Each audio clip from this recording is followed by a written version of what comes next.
إن الحمد لله نحمده ونستعينه ونستغفره ونعوذ بالله من شرور أنفسنا ومن سيئات أعمالنا من يهده الله فلا مضل له ومن يضلل فلا هادي له أشهد أن لا إله إلا الله وأشهد أن محمدا عبده ورسوله اللهم صل على نبينا محمد وعلى آل محمد كما صليت على إبراهيم وعلى آل إبراهيم إنك حميد مجيد يا أيها الذين آمنوا اتقوا الله حق تقاته ولا تموتن إلا وأنتم مسلمون يا أيها الذين آمنوا اتقوا الله وقولوا قولا سديدا يصلح لكم أعمالكم ويغفر لكم ذنوبكم ومن يطع الله ورسوله فقد فاز فوزا عظيما وبعد أيها الإخوان rahimani wa rahimakumullah. Saudara-saudara sekalian, bapak-bapak sekalian yang mudah-mudahan kita semua dirahmati oleh Allah Subhanahu wa taala. Marilah sama-sama kita mengingat perintah Allah Subhanahu wa taala untuk bertakwa kepadanya, menjalankan perintah-perintah Allah dan meninggalkan larangan-larangan Allah Subhanahu wa taala, menjalankan perintahnya dan meniatkan untuk bisa menjalankannya 100%. Begitu pula meniatkan untuk bisa meninggalkan larangan-larangan Allah Subhanahu wa taala 100%. Mudah-mudahan dengan demikian tujuan untuk mencapai ketakwaan itu tercapai. Meskipun di perjalanan banyak sekali ujian-ujian yang menimpa seorang muslim sehingga dia jatuh ke dalam kelalaian atau bahkan ke dalam kemaksiatan. Tetapi seorang yang bertakwa senantiasa segera kembali kepada Allah Subhanahu wa taala jika dia melakukan kesalahan. Saudara-saudara sekalian, bapak-bapak sekalian yang mudah-mudahan kita dirahmati oleh Allah Subhanahu wa taala. Termasuk pembahasan akidah yang sangat penting dan berpengaruh terhadap kehidupan seseorang di dunia dan di akhirat adalah pembatal-pembatal keislaman. Apa yang bisa mengakibatkan seorang itu keluar dari agama Islam, yang mengakibatkan keimanannya terhapuskan, hilang pondasi keimanannya tanpa keimanan sama sekali jika dia melakukan salah satu pembatal dari pembatal-pembatal keislaman. Dari seluruh pembatal keislaman itu dimasukkan oleh para ulama ke dalam bab riddah, yaitu bab riddah, keluarnya seorang dari agama Islam. Dan yang namanya pembatal keislaman terhimpun pada 3 hal yang utama, yaitu yang pertama adalah kesyirikan, yang kedua adalah kekafiran atau kekufuran, dan yang ketiga adalah kemunafikan. Jadi seluruh pembatal keislaman kembali kepada salah satu dari 3 ini. Yang pertama adalah kesyirikan, yang kedua adalah kekafiran, dan yang ketiga adalah kemunafikan. Saudara-saudara sekalian, ketika kita maksudkan yang mengeluarkan dari agama Islam, maksudnya adalah asyirku al-akbar, syirik yang besar. Begitu pula kufur yang akbar, yang besar. Begitu pula yang namanya nifaq, kemunafikan adalah nifaq al-i'tiqadi, yaitu keyakinan. Untuk yang pertama, yaitu kesyirikan. Yang dinamakan kesyirikan ayyuhal ikhwan adalah taswiyatu ghairillahi billahi fi syai'in min khasaisillah. Itu ringkasan dari seluruh pelajaran tentang syirik kembali ke makna ini, yaitu taswiyatu ghairillah, menyamakan selain Allah billahi dengan Allah, fi syai'in pada sesuatu min khasaisillah, yang itu adalah kekhususan di antara kekhususan Allah.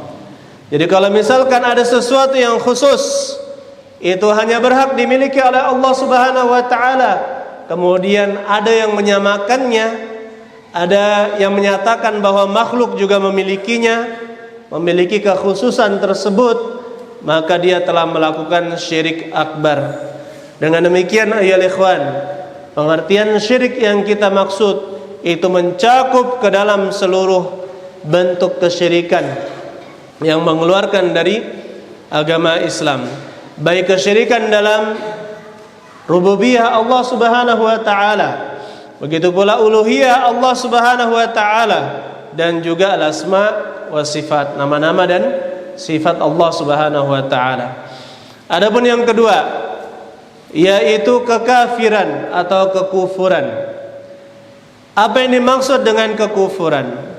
Dia adalah seluruh i'tiqadat, kullu i'tiqadatin wa aqwalin wa af'alin, seluruh keyakinan, seluruh perkataan dan juga perbuatan, allati hakama syari', yang telah dihukumi oleh pembuat syariat, yaitu Allah Subhanahu wa taala, tunaqidu al-Islam, yang menyelisihi atau membatalkan keislaman, dan jenisnya sangat banyak. Jenisnya sangat banyak, seperti mencela Nabi sallallahu alaihi wasallam, mencela Allah Subhanahu wa taala, mendustakan salah satu ayat, satu huruf dalam Al-Quran. Ini cabang-cabangnya sangat banyak, dan insyaallah kita akan bahas pada pertemuan-pertemuan berikutnya lebih dirincikan lagi. Kemudian yang ketiga adalah kemunafikan. Yang dimaksud kemunafikan di sini adalah kemunafikan i'tiqadi, yaitu nifaq al-akbar, menyembunyikan kekufuran dan menampakkan keimanan. Menampakkan dia adalah seorang mukmin, seorang muslim, tapi sebenarnya dia adalah seorang kafir. Dan ini di zaman Nabi sallallahu alaihi wasallam sangat banyak. Mereka ingin mencari keuntungan dunia, mendapatkan hati kaum muslimin, mendapatkan keamanan, mendapatkan harta, mendapatkan pujian, mendapatkan ini itu dan sebagainya, dan juga termasuk keamanan mereka terjamin jika mereka masuk ke dalam pura-pura beragama Islam. Itu mereka lakukan. Dan ternyata dengan bertambahnya umur dunia, kemunafikan itu ternyata tidak selesai. Sampai sekarang yang namanya kemunafikan itu terus ada dan terus beranak pianak.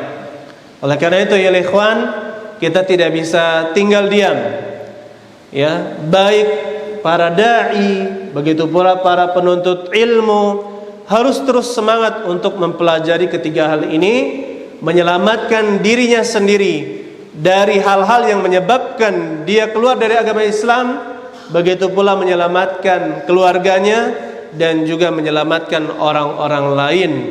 Ini tujuan kita sangat besar ayolah ikhwan, dan tidak ada yang berani mendakwahkan ini kecuali ahli sunnah wal jamaah,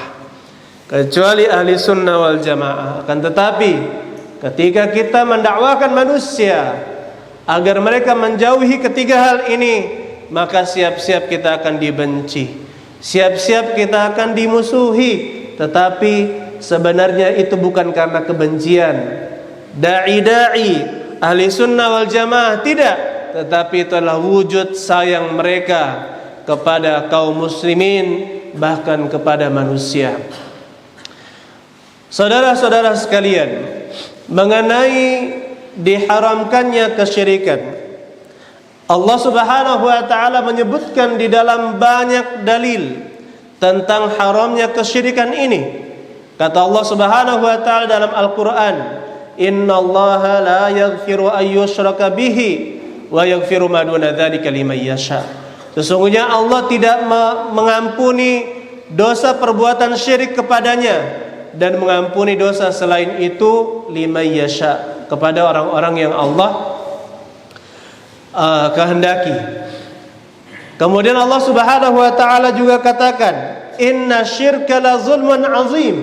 Sesungguhnya kesyirikan itu adalah kezaliman yang sangat besar. Tidak ada kezaliman yang lebih parah daripada kesyirikan. Mungkin ada sebagian yang berkata, bahkan saya pernah sering mendengar, ya orang tua saya dia itu melakukan ini, melakukan itu, agamanya juga bukan Islam, baik sekali, sama orang lain juga sangat baik, tidak rela menzalimi orang lain, masa dia masuk ke dalam neraka? Baik. Kezaliman apa yang lebih besar daripada kezaliman tidak memberikan hak Allah Subhanahu wa taala sebagaimana mestinya?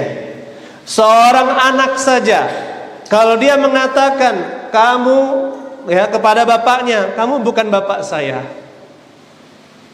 bukan anak kamu, buat apa saya taat, buat apa saya nuruti perintahmu? Seorang bapak jika diperlakukan seperti itu oleh anaknya, pasti dia murka, dia marah, tidak diakui sebagai bapak, tidak diakui hak-haknya sebagai bapak. Ini manusia dengan manusia. Bagaimana Allah Subhanahu wa taala, Allah dizalimi dengan berbuat syirik kepadanya. Ini adalah kezaliman yang sangat besar. Begitu pula kata Allah Subhanahu wa taala, la in asyrakta la yahbatanna amaluk. Apabila kamu berbuat syirik, maka akan terhapuskanlah amalanmu. Wala takunanna minal musyrikin, minal khasirin, dan engkau akan menjadi orang-orang yang merugi. Dan banyak dalil disebutkan di dalam ayat-ayat Allah Subhanahu wa taala yang menunjukkan tentang kesyirikan. Kemudian kata Nabi sallallahu alaihi wasallam, la syirku fikum akhfa min dabimin namli. Sesungguhnya kesyirikan di antara kalian itu lebih samar, lebih tidak kelihatan daripada semut yang kecil. Daripada semut yang kecil. Kalau kita lihat di sini ada semut kecil tidak kelihatan kecuali kita sangat dekat dengan semut tersebut. Kata Rasulullah SAW, syirik itu lebih samar, tidak kelihatan. Maka para sahabat mengatakan, di dalam riwayat lain Abu Bakar As-Siddiq yang mengatakannya, wa kaifa nattaqi wa huwa akhaffu min dabibin namli. Bagaimana kita bisa berlindung atau terhindar dari kesyirikan sedangkan dia sangat lebih samar daripada semut yang kecil.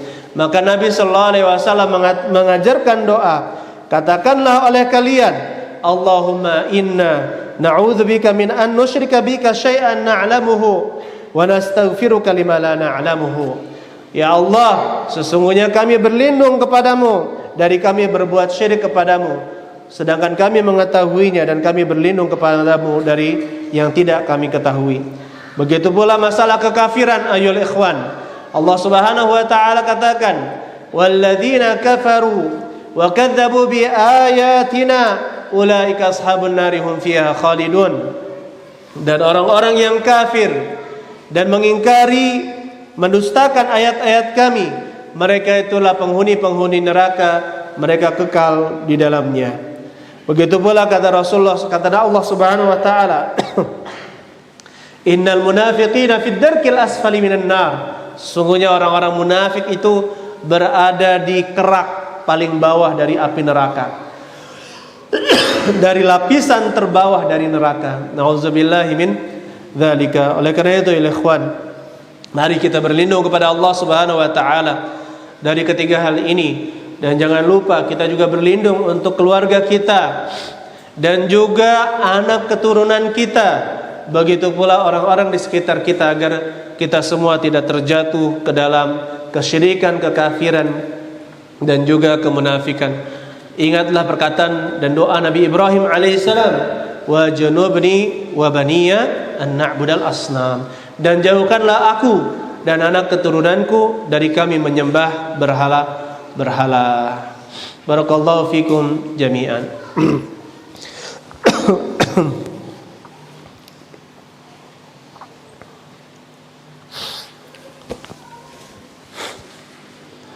Alhamdulillahi rabbil alamin, wassalatu wassalamu ala akmalani ala nabiyil mustafa Muhammadin wa ala alihi wa sahbihi ajma'in, wa ba'd. Banyak orang yang tidak paham tentang dampak dari ketiga hal yang sudah kita sebutkan tadi. Yang pertama, ayyuhal ikhwan, orang yang sudah melakukan kekafiran, kesyirikan dan kemunafikan yang mengeluarkan dari agama Islam, maka tidak akan diampuni oleh Allah Subhanahu wa taala. Dan yang kedua, tempatnya kekal di dalam neraka abadan, selama-lamanya. Di dunia, adapun di dunia dihukumi sebagai orang yang kafir. Dihukumi sebagai orang yang kafir. Jika dia seorang muslim kemudian dia murtad melakukan salah satu dari tiga hal tadi, maka hukumannya adalah dibunuh. Di dalam mahkamah peradilan Islam, maka hukumannya adalah dibunuh, baik dengan cara dipenggal atau diapakan, yang penting dibunuh. Karena kezaliman yang paling besar adalah dia keluar dari agama Islam. Begitu pula ayyuhal ikhwan, amalan-amalannya tidak akan diterima oleh Allah Subhanahu wa taala. Tidak boleh menikahi wanita musyrikah, dan juga pria muslim tidak boleh menikahi wanita musyrikah. Begitu pula yang wanitanya tidak boleh menikahi laki-laki musyrik, kecuali yang diperbolehkan itu laki-laki muslim menikahi kitabiyah. Kitabiyah itu adalah Yahudiyah dan Nasraniyah, tetapi dengan syarat mereka tidak boleh, wanita tersebut tidak boleh mengajarkan apapun dari agamanya, tidak boleh mempengaruhi sedikit pun dari agama anaknya. Jika tidak bisa, maka tidak diperbolehkan menikahi kitabiyah. Ya, begitu pula ayyuhal ikhwan, orang yang meninggal dengan tiga tadi tidak dikafani, tidak disolati, tidak dikuburkan bersama kuburan kaum muslimin. Dia dikuburkan di kuburan kaum kafirin. Begitu pula ayyuhal ikhwan rahimani wa rahimakumullah, ya, orang yang kecuali misalkan orang nifak, orang yang munafik. Orang yang munafik itu kalau dia tidak ketahuan kemunafikannya, maka tetap dihukumi secara di dunianya hukumnya adalah muslim, diperlakukan sebagai seorang muslim karena dia tidak ketahuan kemunafikannya. Tetapi kalau misalkan dia jelas-jelas orang yang munafik, terbukti bahwa dia itu munafik dengan berbagai macam bukti, maka dia dihukumi sebagai orang yang kafir. Nauzubillahi min dzalika. Oleh karena itu ya ikhwan, mari semangat untuk terus belajar dan mempelajari agama Islam agar bermanfaat untuk diri kita, keluarga kita dan seluruh manusia. Ingat ayyuhal ikhwan, orang-orang Islam di zaman dahulu, mengapa mau pergi jauh-jauh ke Indonesia membawa Islam?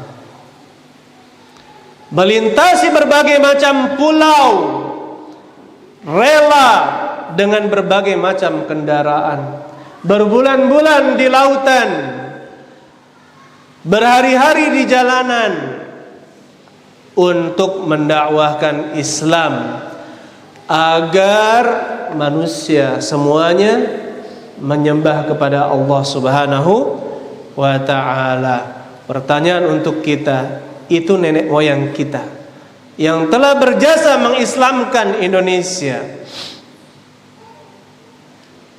apa yang telah kita lakukan untuk agama Islam? Berapa keringat yang sudah kita keluarkan untuk agama Islam? Berapa harta yang sudah kita luangkan, keluarkan, habiskan untuk agama Islam. Berapa safar perjalanan yang telah kita perjalankan kaki kita dan langkah kita untuk bertemu dengan para ulama, berdakwah, mengislamkan orang-orang yang kafir. Setidaknya itu menjadi teguran untuk kita. Setidaknya menjadi teguran untuk kita, ya ikhwan. Berapa kilo emas yang telah mereka gelontorkan agar para dai bisa ke Indonesia. Kita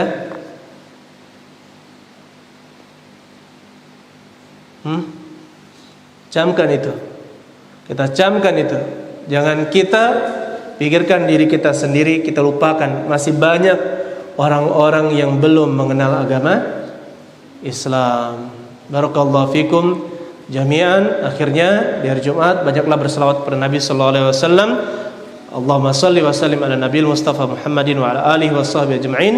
Allahumma ighfiril muslimina wal muslimat wal mu'minina wal mu'minat ala ahya'i minhum wa amwat. Allahumma rabbana atina fid dunya hasanah wa fil akhirati hasanah wa qina adzabannar. Alhamdulillahi rabbil alamin. Ini salam.